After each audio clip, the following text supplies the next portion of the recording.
We are at the home inspection for the home that we're about to sell. I would say 99.9% of all home inspections are done by buyers, right? For homes that they're going to purchase. But this is something a little bit different. We're going to get a home inspection on the home that we're selling so that we can prepare for the market in a way that I think we need to prepare. We were in this home for 12 great years. My daughter Sydney was 1.5, and Camilla was still in mommy's belly when we moved into this property. It was a process. I think that process, it was a lot going on over the past like 2-3 months. My youngest, graduated from elementary school, going to middle school. The school that she went to literally is through the woods. We can walk through the woods. We have walked through the woods plenty of times to get there to the playground for her to meet her friends.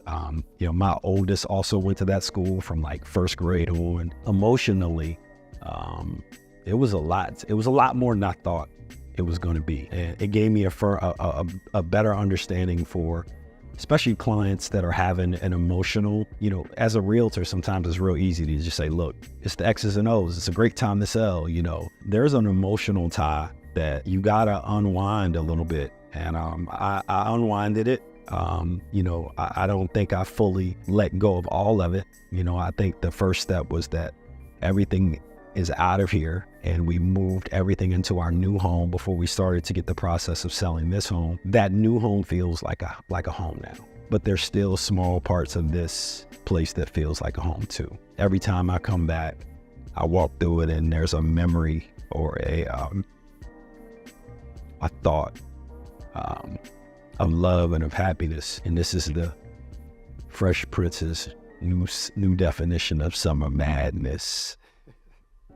It's the summertime, so I just got finished listening to that song. But in all seriousness, yeah, man, there's a difference between a house and a home. And this was a home for us for a long, long time. And I'm trying to transition myself into more of it being a house and getting this house ready for the market, because there's different processes and different stages for that. The first step is just figuring out whether we should sell it or rent it out. And that was a process that we went through months ago. I wrote about it in the book, 50 Things Your Real Estate Agent Should Tell You But Probably Won't. They're just steps you go through. Number one is it going to be a good rental property? Number two, are there tax implications associated with selling a primary residence versus investment if you turn it into investment property? 3, renting a house where you got neighbors around you that are overly concerned about a home. I've had a situation where we rented out one of our homes that we lived in, and I'll tell you, the dynamic of renting a home out when you have a neighbor that knows you, really, really knows you, as opposed to a rental property where don't nobody know you and it's just an investment property are completely different. And then what are you gonna do with the cash?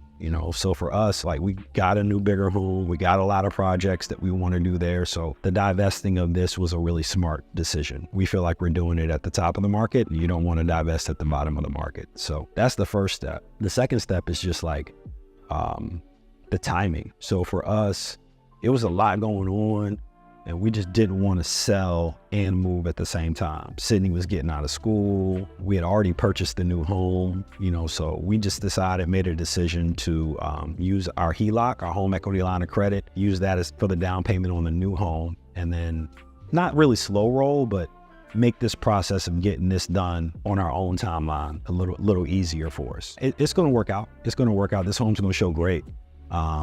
We did a walkthrough with the contractor this weekend. We got a really good plan of the things that we want to do. Right now, we got the home inspector that's here, making sure that, all the things that we don't see are addressed, because when we put it on the market, we don't want any apologies, right? As a real estate professional, as someone who understands real estate, as someone who knows that the market is changing, this is the opportunity for me to do everything that I tell my clients to do that sometimes they won't do. So this is like a grand experiment. This is a home that has emotion, right? So I'm feeling what my clients feel.